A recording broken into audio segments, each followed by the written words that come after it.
The Desperate Request. The crystal chandeliers of the Riverside Grand Hotel reflected off champagne glasses and diamond jewelry as servers in crisp white uniforms weaved through clusters of elegantly dressed guests. Sienna Walsh tugged at the sleeve of her navy cocktail dress, feeling distinctly out of place among the sea of designer gowns and tailored tuxedos. The annual Harbor Foundation charity auction drew the city's wealthiest philanthropists, and normally she would have skipped it entirely. But her colleague had fallen ill, and someone needed to represent the Oceanside Marine Research Institute at their booth. She had been doing fine until she spotted him across the crowded ballroom. Marcus Fenton stood near the silent auction tables, his arm draped possessively around a willowy blonde who looked like she stepped out of a fashion magazine.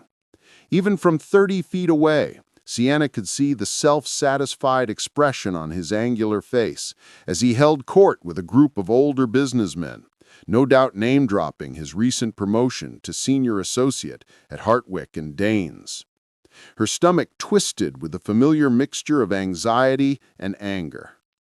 2 years. She had wasted 2 years with a man who spent every day convincing her that she should be grateful he tolerated her boring career studying coral reefs, that her lack of social polish was an embarrassment he generously overlooked, that someone like her was lucky to be with someone like him.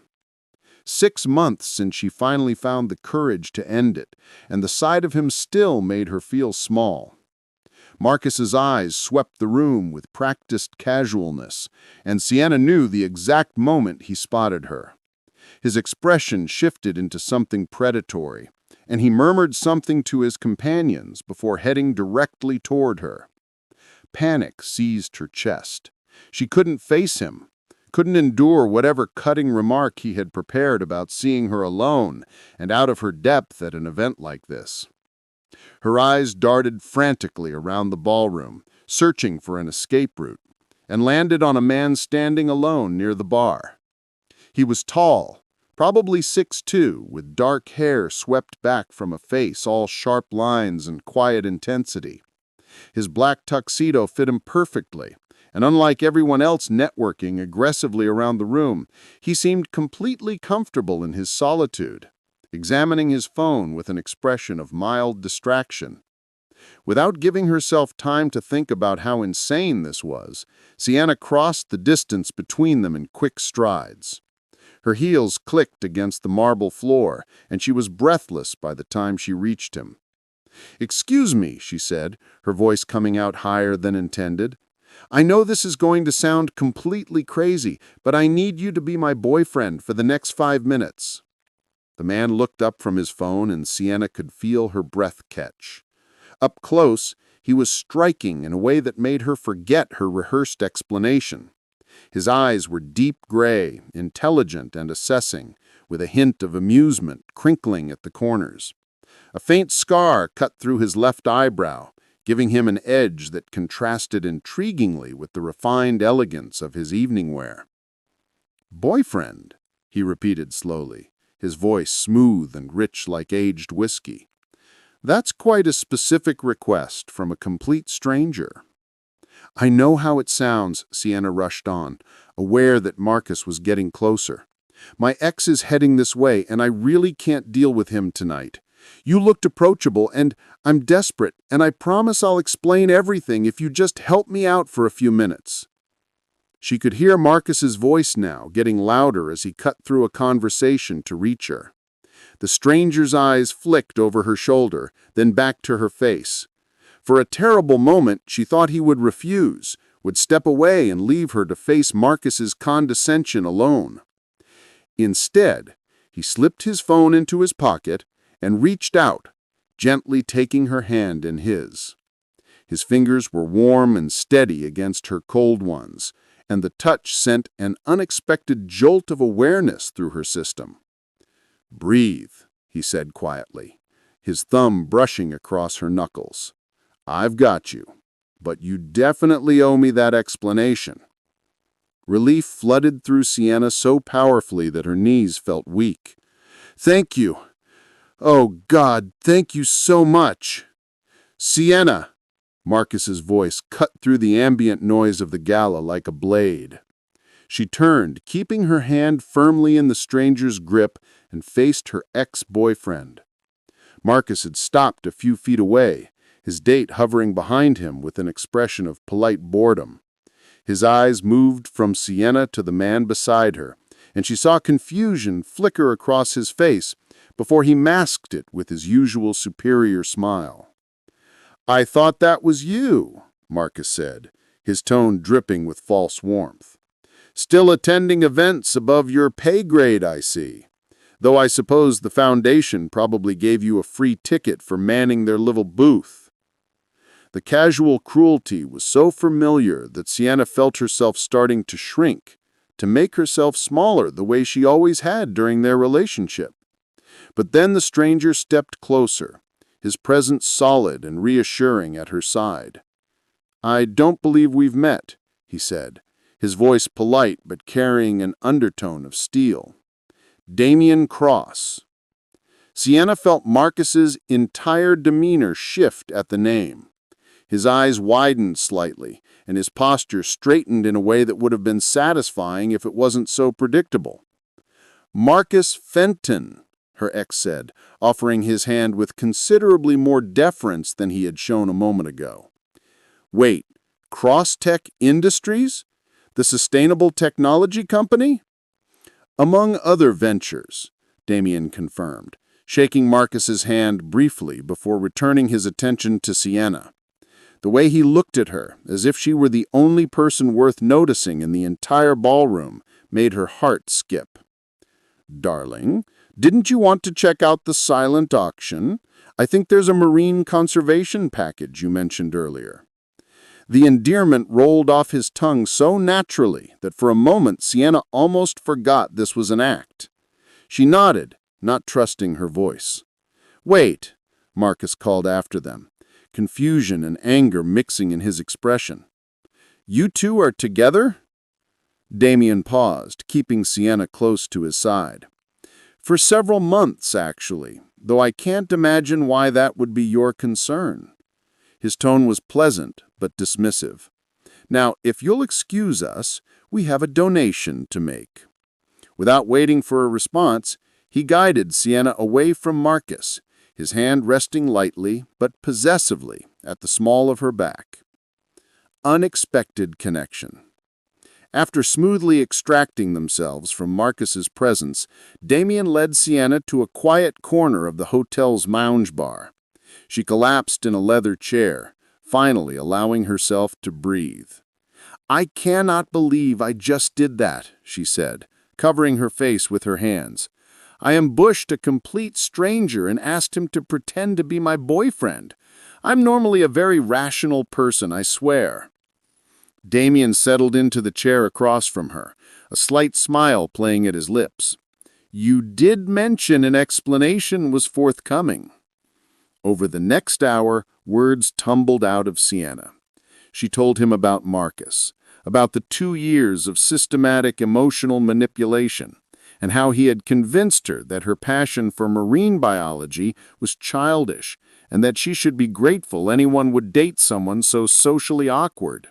She explained how she finally left him 6 months ago when he suggested she abandon her career to be a more suitable partner for his rising legal career. "He made her feel invisible," Sienna admitted quietly. "Like I only mattered when I was making him look good." Damien listened without interruption, his gray eyes never leaving her face.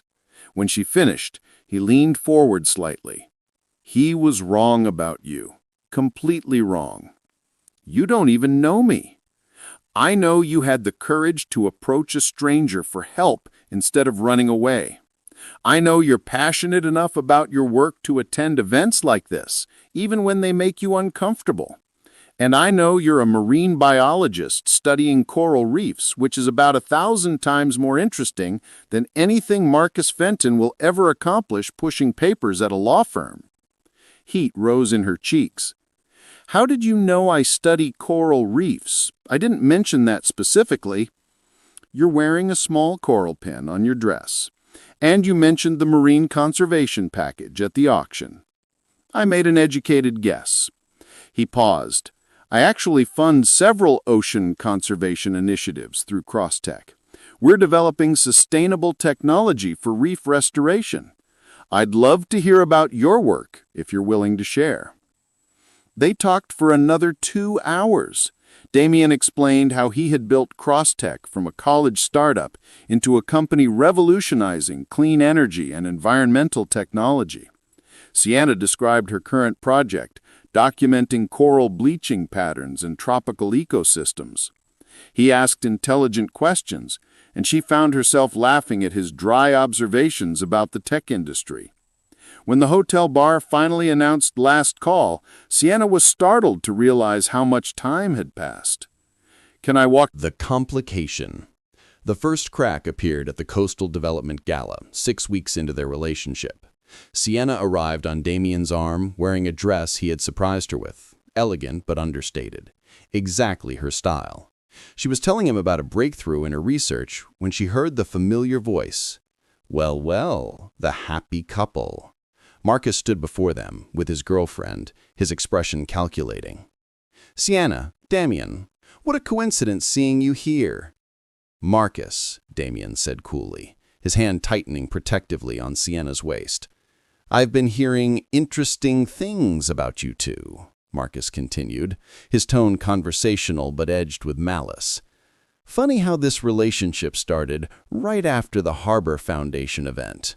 Very convenient timing." He looked around at the other guests nearby, raising his voice slightly. "Almost like it was staged for appearances." Several people turned to look. Sienna felt her face burn. "That's enough," Damien said, his voice hard. "I'm just saying it's an interesting coincidence. Struggling marine biologist, billionaire tech entrepreneur, fake boyfriend scenario at a charity event." Marcus smiled coldly. "Makes for a good story, doesn't it? Almost too good." He walked away, leaving a poison seed planted. Over the next few weeks, Sienna noticed the whispers, people at professional events eyeing them speculatively. A gossip column mentioning the unlikely romance that has everyone wondering. The worst part was that Marcus's accusation hit too close to home. Their relationship had started with a lie, with her using Damien as a shield. What if he sometimes wondered if she really cared about him, or just what he could provide? Meanwhile, Damien's work life exploded in crisis. His lead investor in the reef restoration technology project threatened to pull out, questioning the commercial viability. Suddenly, he was flying to San Francisco, Tokyo, London, trying to save the initiative he had poured millions into developing.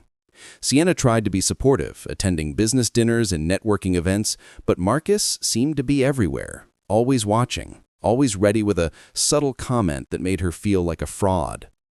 "You're good at this," Damien's business partner commented one evening after a tense investor meeting, playing the supportive girlfriend. Very convincing. The words were meant kindly, but they cut deep. Was she just playing a role? When photographers asked them to pose together at events, was she any different than Marcus's trophy girlfriend? During a critical gala where Damien was meeting with potential new investors, Marcus cornered her near the bar. "You know he's using you, right?" Marcus said quietly. "The environmentally conscious billionaire dating a marine biologist? It's perfect PR for his green technology pitch. You're as much a prop as his sustainable energy talking points." "That's not true," Sienna said, but her voice wavered. "Isn't it? How many of his business presentations have you become part of? How often does he mention his partner's important work in marine conservation when he's selling his reef restoration tech?" Sienna's stomach twisted. Damien had mentioned her work in presentations. He had introduced her to investors as someone who inspired his environmental focus. At the time, she had felt proud. Now she felt used. That night, when Damien returned to her apartment, exhausted from another investor call, she couldn't meet his eyes. "What's wrong?" he asked immediately. "Nothing, just tired." But the distance grew. Sienna pulled back, convinced that she was becoming a burden to his professional reputation. She stopped attending his events, claimed her research needed more focus. Damien, confused and hurt by her sudden coldness, threw himself into saving his company's environmental initiative. They were both drowning, but separately, the breaking point. The expedition invitation came at exactly the wrong time. 3 weeks in the Solomon Islands documenting coral reef degradation, exactly the kind of fieldwork Sienna lived for. It was also 3 weeks away from Damien during the most critical phase of his business crisis. "I think I should go," she told him over a strained dinner. "My career can't always take a back seat." "He never asked it to," Damien said, confusion and hurt in his eyes. "Sienna, what's really going on? You've been pulling away for weeks." "Maybe we rushed into this," she said, the words tasting like ash. "Maybe Marcus was right. Maybe this was just convenience dressed up as something real." Damien looked like she had struck him. "You don't mean that." "I don't know what I mean anymore," Sienna whispered. "I just need space to think." She left for the Solomon Islands the next day. The research station was remote, accessible only by boat, with limited communication. Exactly what she thought she needed. The work was consuming. Sienna and her team documented kilometers of bleached coral, collected samples, tracked temperature variations. During the day, she could almost forget the hollow ache in her chest. At night, lying in her bunk, listening to waves crash against the shore, she couldn't escape the memory of Damien's gray eyes, filled with betrayal. Back home, Damien secured new investors through sheer force of will, saving his reef restoration project. But the victory felt empty. His assistant found him staring at his phone one evening, Sienna's last message still on the screen. "I think we need to take a break." "You should call her," his assistant said gently. "She asked for space. She asked because she's scared. There's a difference." 2 weeks into the expedition, the weather turned violent. A tropical storm rolled in faster than predicted, battering the research station with brutal winds and torrential rain. The team huddled in the main building as waves crashed over the dock, sweeping equipment into the churning ocean. When the radio died, Sienna felt the first real flutter of fear. Damien was in a business meeting when his phone buzzed with a news alert.